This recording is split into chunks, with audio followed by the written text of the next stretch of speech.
AP Congress chief Sharmila మీడియాతో మాట్లాడుతున్నారు. Live లో చూద్దాం. Anything negative happens to him చంద్రబాబే కారణం. షర్మిల చంద్రబాబుతో చేతులు కలిపింది, సునీత చంద్రబాబుతో చేతులు కలిపింది, రేవంత్ అయినా మోడీ అయినా ఇంకొకరైనా ఎనీబడి చంద్రబాబే కారణం. జగన్మోహన్ రెడ్డి గారు నాకు భయమేస్తుంది. మీరు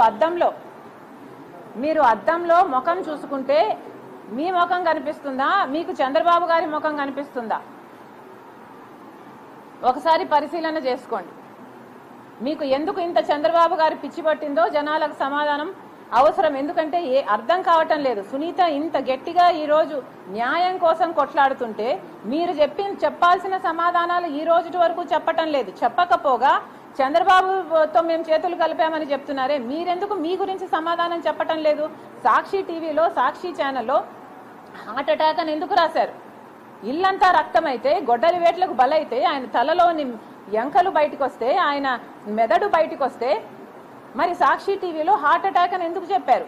దానికి సమాధానం చెప్పండి. చంద్రబాబు గారు ముఖ్యమంత్రిగా ఉన్నప్పుడు సిబిఐ ఎంక్వైరీ అడిగిన మీరు వివేకానంద రెడ్డి గారి హత్య కేసులో ఆ తర్వాత సిబిఐ ఎంక్వైరీ ఎందుకు వద్దన్నారో దానికి సమాధానం చెప్పండి. అమాయకంగా నిలబడి చూస్తున్నాడు, ఆధారాలు తుడిపేస్తుంటే అని మేనమామ గారే చెప్తున్నారే, మరి దానికి ఏం సమాధానం చెప్తారో చెప్పండి.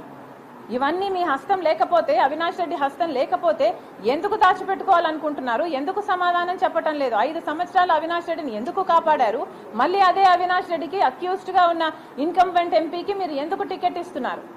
మీకు చంద్రబాబు గారు పిచ్చి పట్టిందేమో అని నాకు అనుమానంగా ఉంది. ఒకసారి అద్దం పంపిస్తున్నాను మీకు. దయచేసి అద్దంలో ముఖం చూసుకొని మీకు మీరు కనిపిస్తున్నారా లేక చంద్రబాబు గారు కనిపిస్తున్నారో ఒకసారి టెస్ట్ చేసుకోవాలి. ఇది పక్కన పెడితే మళ్ళీ చెప్తున్నాము, రాజశేఖర రెడ్డి బిడ్డకు ఎవరి మాట వినాల్సిన అవసరం లేదు. నేను ఈరోజు కాంగ్రెస్ పార్టీలో చేరాను, ఆంధ్ర రాష్ట్రానికి వచ్చాను అంటే దానికి కారణము కేవలము ఇక్కడ ప్రత్యేక హోదా కోసము ఒకవైపు చంద్రబాబు గారైనా ఒకవైపు జగన్మోహన్ రెడ్డి గారైనా కొట్లాడడం లేదు కాబట్టి.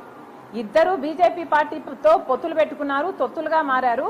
ఎవరికి ప్రజల బాగోగులు కావట్లేదు. ఇద్దరు ప్రజల ప్రయోజనాలను తాకట్టు పెట్టారు. కనీసం ప్రత్యేక హోదా కోసం గొంతెత్తే వాళ్ళు కూడా లేరు. కాబట్టే ఒకవైపు కాంగ్రెస్ పార్టీ ప్రత్యేక హోదా 10 సంవత్సరాలు ఇస్తామని రాహుల్ గాంధీ గారు మేనిఫెస్టోలో చేర్చారు. కాబట్టే రాజశేఖర రెడ్డి బిడ్డ కాంగ్రెస్ ప్లాట్ఫామ్ కరెక్ట్ అనుకొని ఒక గొంతుక కావడానికి, కొట్లాడడానికి మాత్రమే రాజశేఖర రెడ్డి బిడ్డ కాంగ్రెస్ పార్టీలో చేరింది. మళ్ళీ చెప్తున్నాము, దీంట్లో చంద్రబాబు గారి హస్తం లేదు, ఇంకొకరి హస్తం లేదు.